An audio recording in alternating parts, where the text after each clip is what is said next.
Welcome back, Love Stylers. I'm Misty.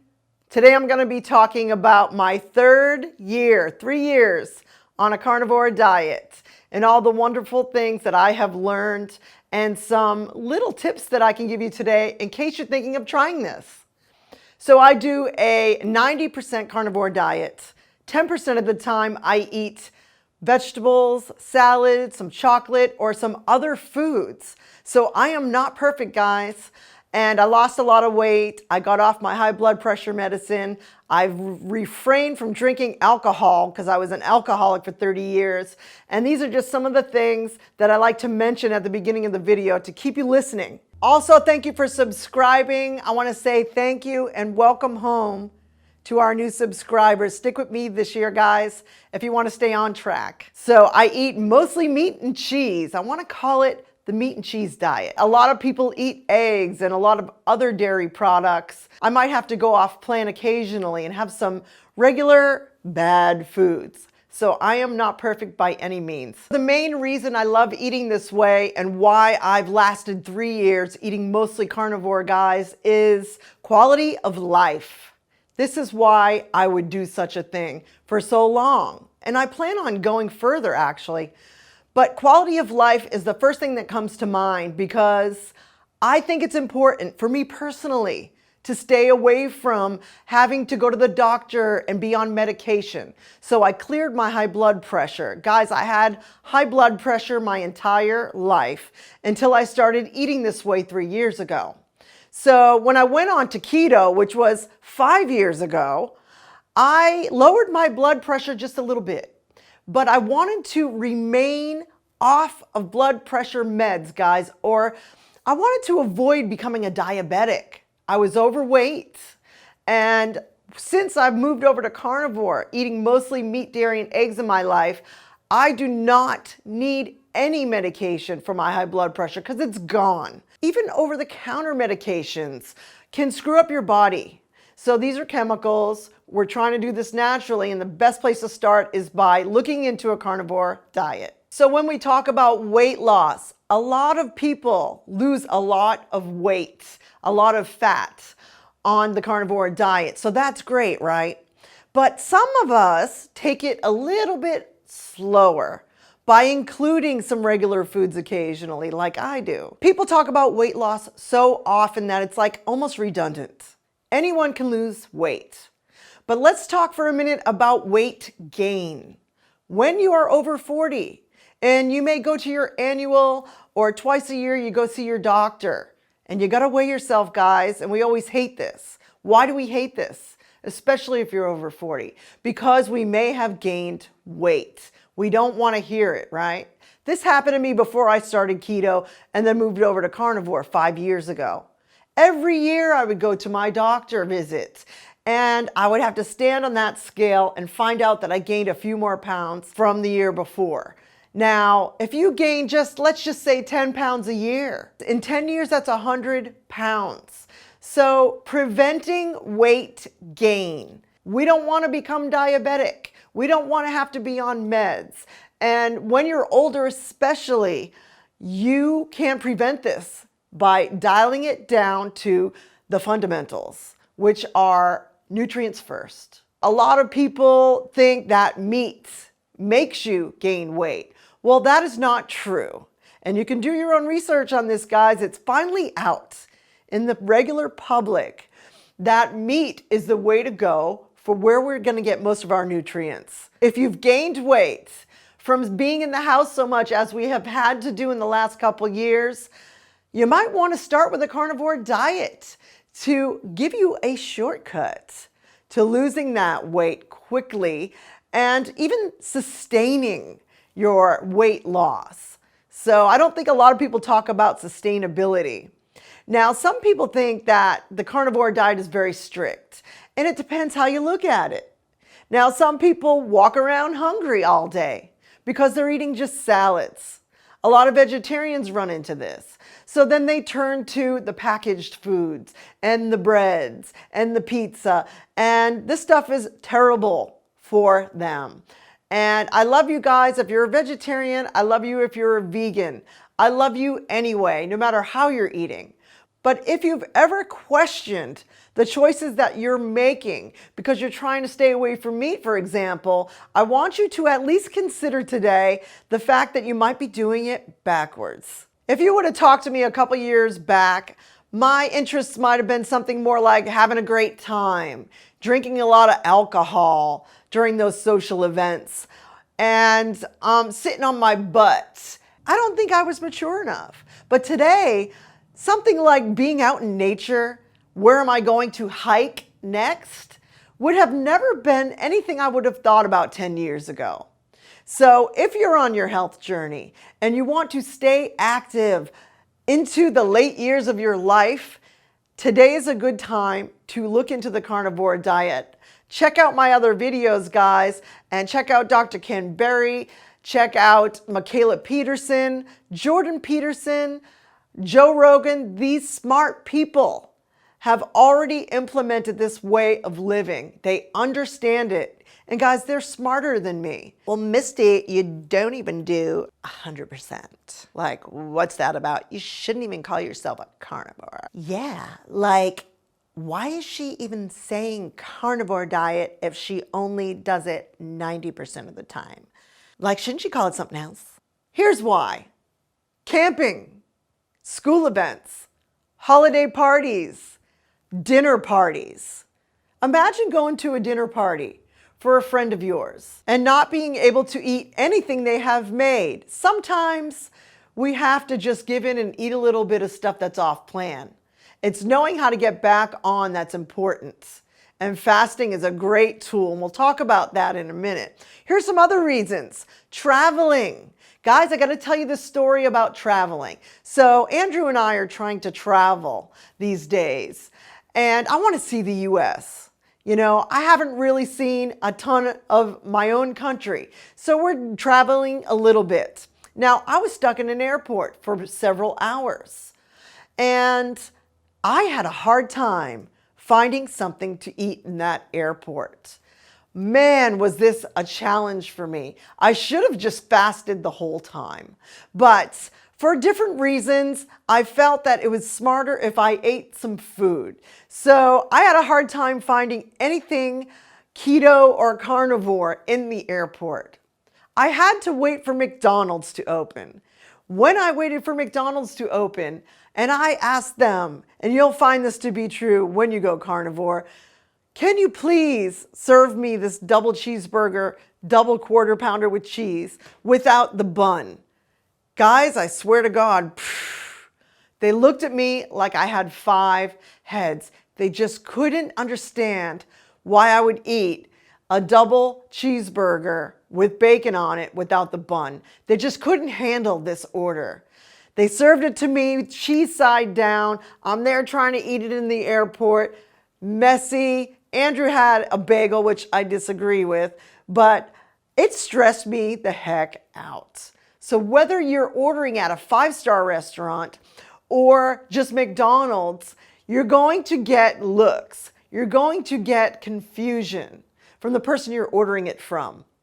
So I say just order it the regular way and throw out the bun, even though I hate to waste food. But being in the airport was very challenging to find any snacks. Also, in any of those little stores they have, Quest bars are always safe. There's a couple more keto bars that you can consume. They're very expensive, guys. They were almost $5 a piece. So I say fast if you can and drink your water, maybe some coffee. Church gatherings, celebrations, free food. At work, when they give you free food, sometimes you're hungry, sometimes you want to eat some of it, sometimes you don't want them to feel bad. You might get the side eye if you don't eat sometimes. So occasionally I will eat for other people. I have a whole video about this, guys. Check it out and check out other videos in my playlist. I have a lot of information about carnivore and this can help you. Thank you for subscribing. We appreciate you. Here's another reason, a farmer's market. If I want a big tomato occasionally when they're in season, I'm not going to tell myself I can't have a damn tomato. or a piece of fruit occasionally. This is not black and white, and I want to make it very, very clear that this is still a sustainable way to live and stay off your meds and prevent disease, prevent diabetes, cure your gut, cure your liver, and so forth. Maybe you'll actually lose some weight. Here's another good reason to do 90% instead of 100. Soup season is here. I love soup. It's getting cold out and I want some soup. And a lot of times a carnivore soup is just a little hard to make. It's not impossible. And if you have any recipes for me, guys, please put them in the comments. I will read your recipe and probably use it. Sometimes soup has vegetables in it. And I'm gonna not have some soup if there's cauliflower rice in there instead of regular rice, for example. We are social creatures.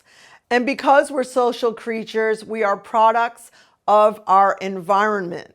We cannot always eat just meat or meat, dairy, and eggs. Sometimes we have to go off plan to sustain this way of eating. Perfection is overrated, and I want to really drive this home. Perfection on the carnivore diet is impossible. Not all of us walk around with a greasy half a dozen of pieces of bacon in our pocket. Not all of us have hard-boiled eggs in our purse because they stink.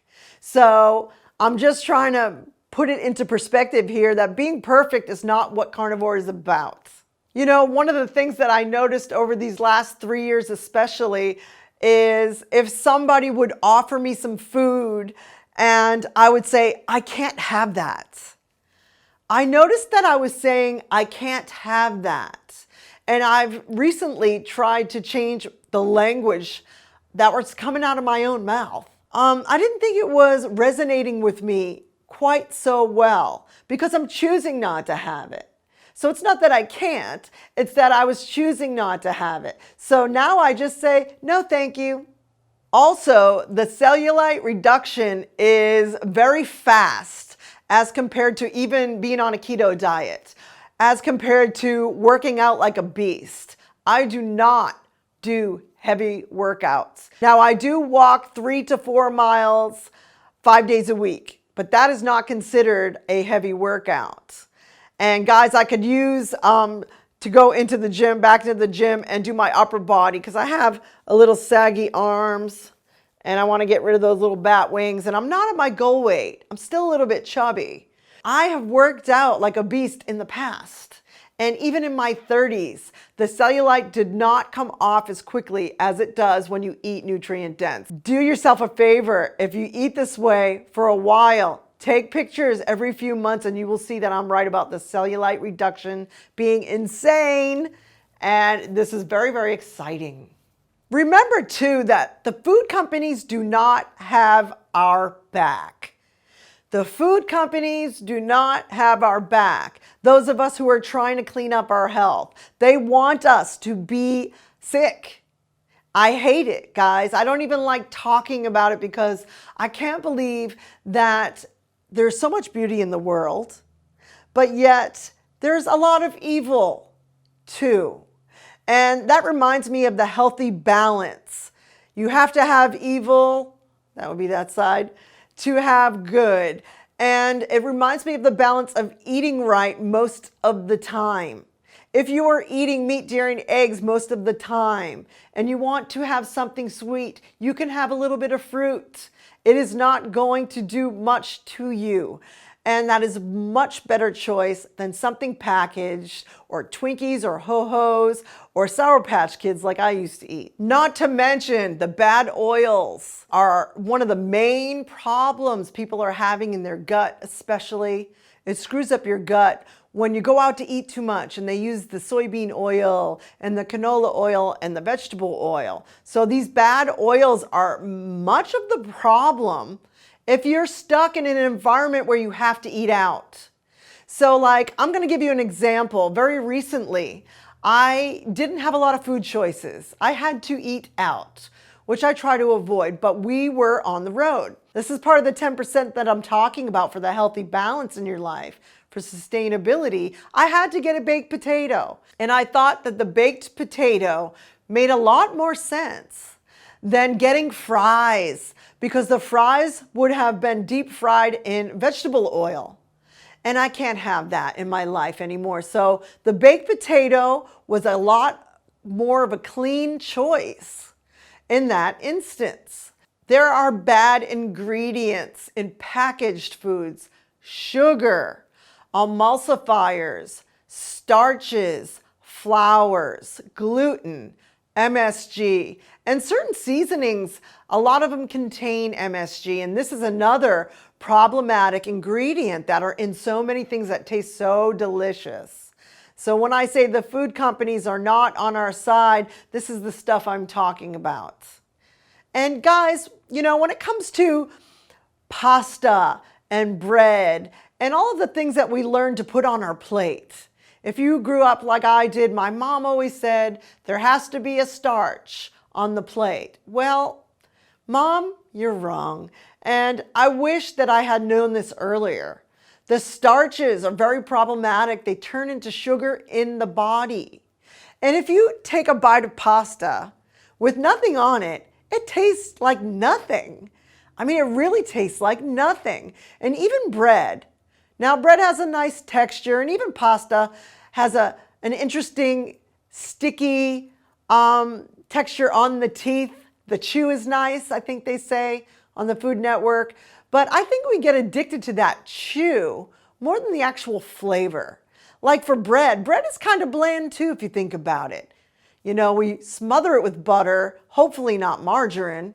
That's another toxic substance that a lot of us grew up on. But this stuff doesn't really taste good by itself. That's why it's always paired with other foods, if you notice.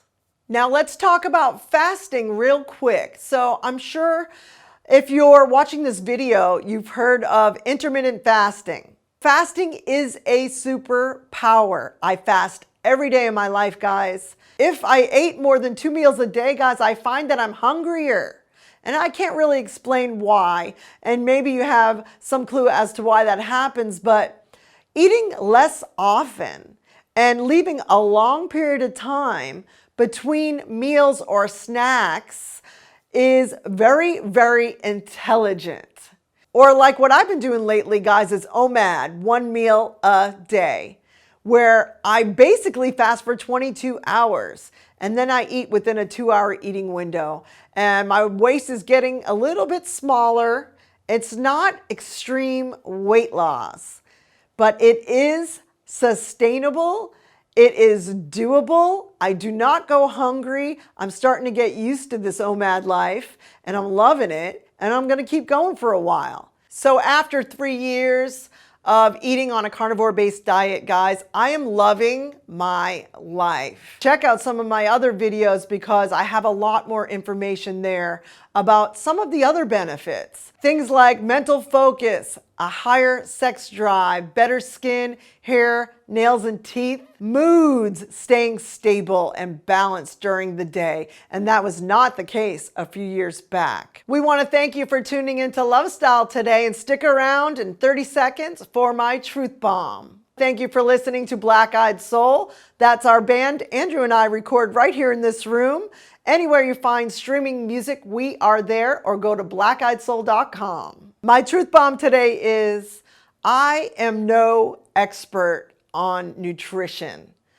All I can do is share with you all of the wonderful things that eating on a carnivore-based lifestyle has done for me. Whatever makes an expert is said to be 10,000 hours worth doing something. I've got to be coming close, guys, to 10,000 hours of how I eat every single day for 3 years. I love this way of eating so much. These are concepts and principles, and you do not have to be 100% perfect when trying to eat on a carnivore diet or even a keto diet. Using these principles where you start with meat first. Chicken, pork, beef, eggs, and seafood are the basis of the foundation of health. You can add some fats like butter, Bacon is a staple, and include pink salt. Try to get some moderate exercise in your life to start. Please ask me anything in the comments and I will help you. Thank you for tuning into Lovestyle today. We'll see you next time. Peace and out.